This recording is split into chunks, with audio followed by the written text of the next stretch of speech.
There is an instinct, when you find something that has been damaged, to mourn what the damage took.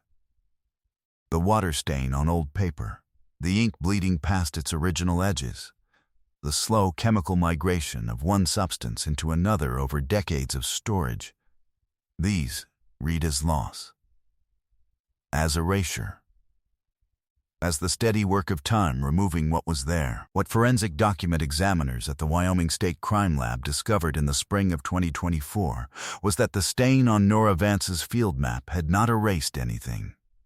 It had, in the specific and unhurried way of certain chemical reactions, done the opposite. The ink bleed from 30 years of contact with acidic newsprint had migrated across the paper in ways that obscured some of what Nora had written. But in the lower right margin, in the cramped, precise hand of a surveyor who had been trained to make small notations count, it had fixed a pencil notation to the paper with a permanence that dry storage never would have achieved. The pencil marks that would have faded to invisibility in ordinary conditions had been chemically bonded to the stained surface and held there, legible under infrared imaging, for 3 decades. The notation read, Kettisp, arrow pointing northeast, 2 sets of coordinates. A date in July of 1994. Nora Vance had written it 17 days before she disappeared. It had been sitting in a cardboard box in her parents' basement in Sheridan, Wyoming, ever since. Nora Vance was 31 years old in the summer of 1994. She had grown up in Laramie, studied engineering at the University of Wyoming, and taken a position with a private survey firm based in Sheridan that contracted frequently with the state and federal land management agencies to conduct boundary and land use surveys across the Bighorn region. It was work she had chosen with intention. She was the kind of person who liked to be outside, who liked precision, who found satisfaction in the specific discipline of knowing exactly where a line fell on the earth and why it mattered. She was good at it. Her supervisor later described her as one of the most methodical surveyors he had worked with in 20 years, someone who documented everything, who never trusted an eyeball estimate when an instrument measurement was available, who kept notes that were so detailed and legible they could be read and acted upon by someone who had never been to the site. She was assigned in June of 1994 to a series of surveys along the boundary between Bighorn National Forest land and adjacent private holdings in Sheridan County. It was not glamorous work, mostly confirming existing markers and documenting encroachments, but the terrain was beautiful, and the work was hers, and she was, by any measure, content. She drove out on Monday mornings with her equipment in the bed of her truck and spent her weeks in the hills. What she found in the 3rd week of July 1994, on a parcel of private land that bordered the national forest boundary she was surveying, was not part of her assignment. It was not on the map she had been given. It was the kind of thing you see from the edge of a ridge when the sightline happens to fall the right way. A section of disturbed earth in a draw below a tree line, equipment tracks in the dry summer grass, the specific discoloration in the soil that a person with environmental training might recognize as something other than natural. She documented it the way she documented everything. She marked it on her field map. She noted the company name on a piece of equipment she could see from her position, heavy excavation machinery, parked between 2 stands of pine. The name on the equipment was Ket Disposal. She wrote it in the margin of her map with an arrow and the coordinates of what she had observed and the date. She finished her survey that day and drove back to Sheridan. On August 3, 1994, Nora Vance drove back out toward the Bighorn. She had told her roommate she was going to finish flagging a section she'd left incomplete the previous Friday. She did not return that evening. She did not return the following morning. Her roommate called her supervisor at noon on August 4th. Her supervisor called the Sheridan County Sheriff's Department at 1:30. Her truck was found that afternoon on a logging road 6 miles inside the National Forest boundary, locked. Keys inside under the seat. The survey equipment was in the bed, neatly stowed. Her field notebook was not found. Her field map for the current project was not found. She was not found. The search that followed involved the Sheridan County Sheriff's Department, the Wyoming Division of Criminal Investigation, and the U.S. Forest Service Law Enforcement Division, whose jurisdiction overlapped with the national forest land where her truck had been left. Volunteers from Sheridan and 2 neighboring counties walked the terrain in organized grids over the course of 2 weeks. Helicopters flew the draws and ridge lines. Search dogs were brought in from Cheyenne. They found nothing, no remains, no further equipment, no indication of where Nora Vance had gone from the logging road. What they did find, on the 3rd day of the search, was a small bloodstain on the wooden post of a trailhead sign approximately half a mile from where her truck had been parked. The stain was photographed, swabbed, and logged. DNA analysis in 1994 was capable enough to determine that the blood was human and that it likely came from a female donor, but the sample was insufficient for a full genetic profile with the technology then available. The swab was sealed and stored at the Wyoming State Crime Lab in Cheyenne. It joined the evidence inventory of an investigation that was generating extensive documentation and almost no traction. Investigators pursued the obvious directions. They looked at Nora's personal life, relationships, disputes, financial matters, and found nothing that suggested a threat. They looked at her work files and her assignments and reconstructed her survey schedule for the preceding weeks. They identified the general area she had been working and walked it. They spoke to property owners adjacent to the national forest boundary. They identified several private landholders in the vicinity of her most recent survey work and interviewed them. One of those landholders was a man named Raymond Kett, owner of a waste disposal company based in Casper, Wyoming, who leased approximately 300 acres in Sheridan County through a property management arrangement. He was cooperative, polished, and helpful. He said he was rarely on the property himself, that it was used only for legitimate storage of equipment, and that he was sorry he could not be of more assistance. He was not interviewed again.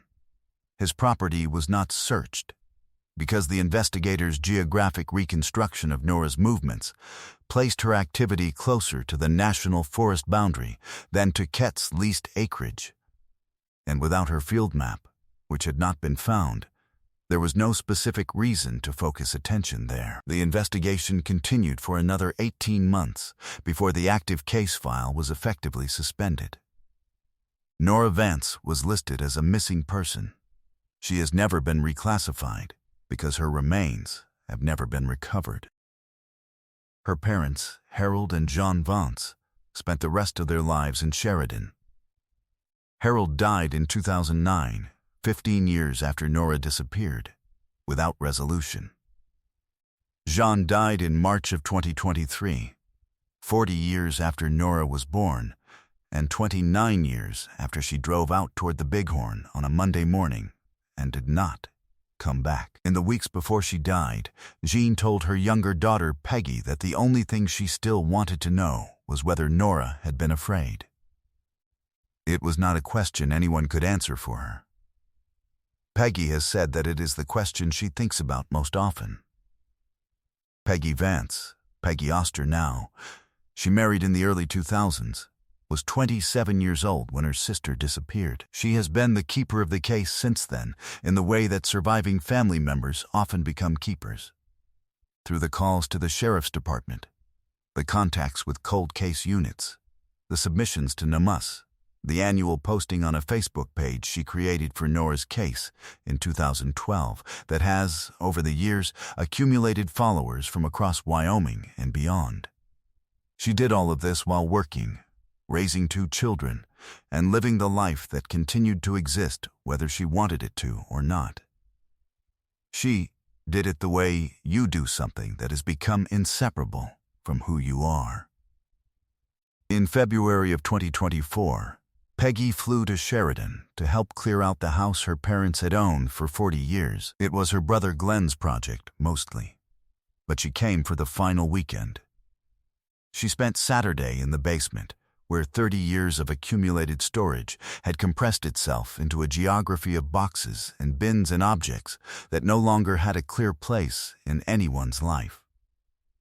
Somewhere in the third hour of that work, in a section of shelving that she had not expected to find anything significant, she found a cardboard box sealed with tape that had dried to brittleness and bore, in her mother's handwriting, the single word, Nora. Inside was a collection of things John Vance had kept without organizing, the kind of accumulation that grief produces, gathered over years without a clear principle of selection. A keychain. A University of Wyoming mug, a folded piece of paper that Peggy unfolded and recognized immediately as one of Nora's field maps. Its right side stained a deep brown orange from contact with the newspaper pages that had been stored alongside it, the discoloration running in the irregular patterns of slow migration over many years. She held it for a long time before she did anything else. Then, she called the Wyoming Division of Criminal Investigation Cold Case Unit, whose number she had in her phone from years of contact, and told them she had found something. The map was transported to Cheyenne and delivered to the Wyoming State Crime Lab's Forensic Document Examination Unit within 48 hours of Peggy's call. The examiner assigned to it, a woman named Dr. Renata Solis, who had worked forensic document cases for 16 years, later described what she found as one of the more unusual preservation phenomena she had encountered in her career. The field map had been drawn partly in ink and partly in pencil, standard practice for survey fieldwork, where ink is used for confirmed measurements and pencil for annotations and provisional notations that may be revised. Over 30 years of contact with newspaper, the iron gall compounds in the ink had interacted with the acids in the newsprint in a way that spread and stained across broad areas of the map. But the pencil notations in the lower right margin, which in dry archival storage would have faded to near invisibility, had been chemically fixed by the same process. The graphite particles locked to the paper surface by the acidic migration in a way that made them, under infrared imaging, more recoverable than they had been in 1994. Dr. Solis recovered the notation in the lower right margin completely. Kettisp, an arrow pointing northeast from a marked survey point. 2 coordinate pairs, a date, July 17, 1994.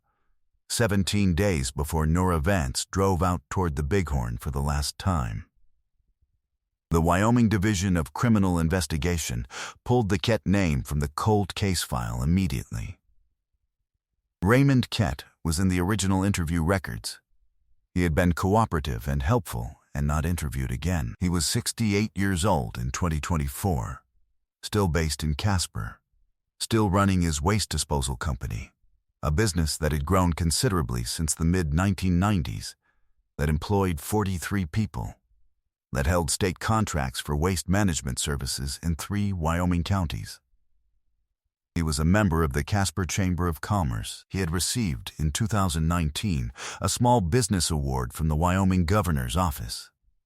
Investigators obtained a court order for a search of property records associated with Kett disposal going back to 1994. The leased acreage in Sheridan County had been returned to its owner in 1997. Environmental sampling of that property, conducted in the weeks following Kett's identification as a renewed suspect, found residual chemical contamination consistent with the illegal burial of industrial waste solvents. Contamination that had been present in the soil for decades and had slowly migrated toward a tributary of a creek that fed into the Tongue River watershed.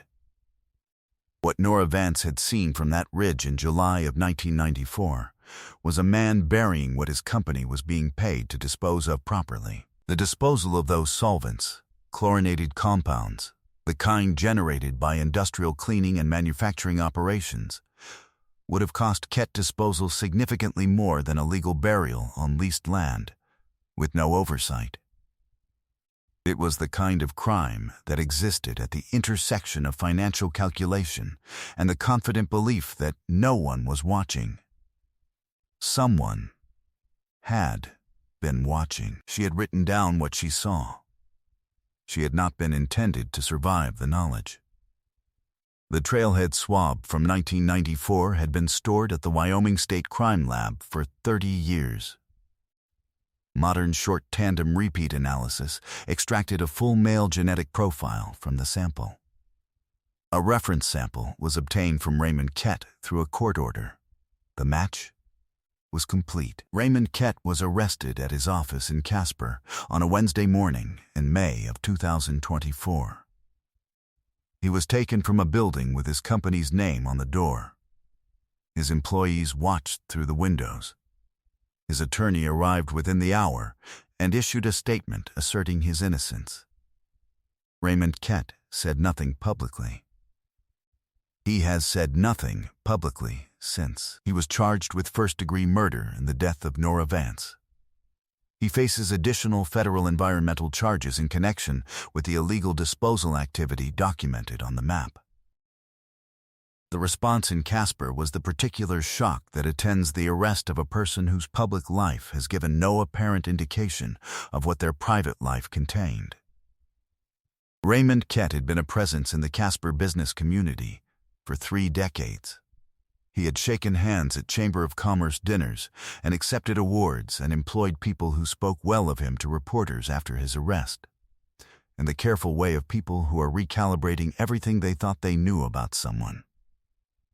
The shock was real, and it was not wrong, because the man they had known was also real, the public version of a person who had calculated 30 years earlier that a woman with a map was a problem he could simply remove, and who had then gone on to build an ordinary and prosperous life above that calculation.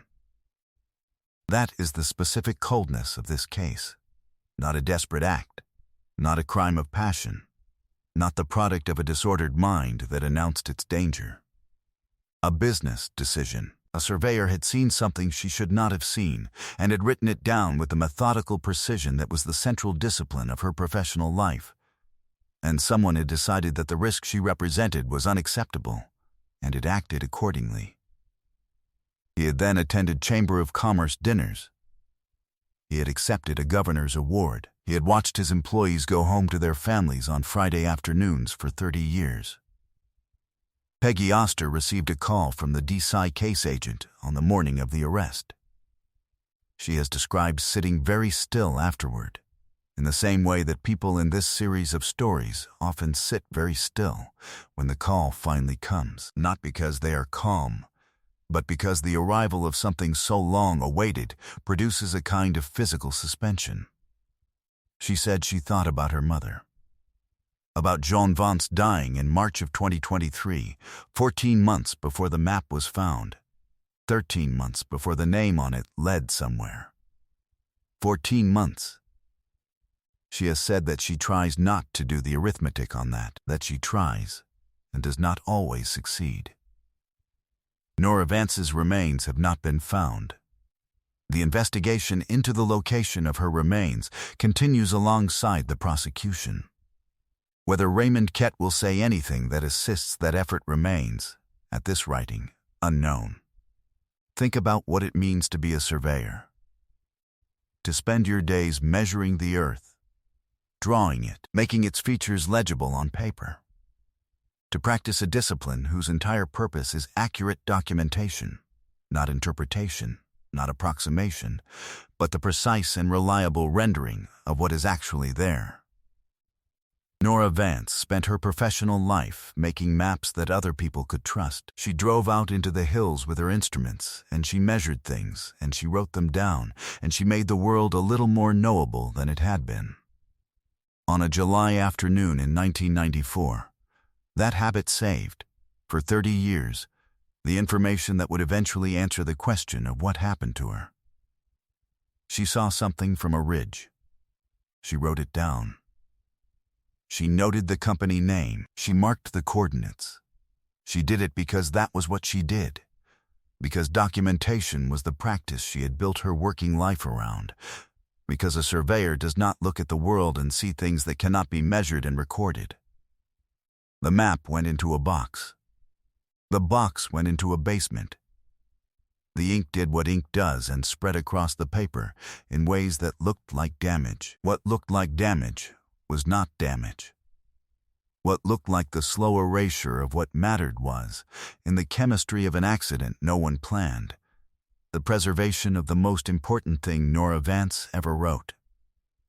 She was 31 years old. She was good at her work. She knew how to read the land, and she knew how to record what she saw.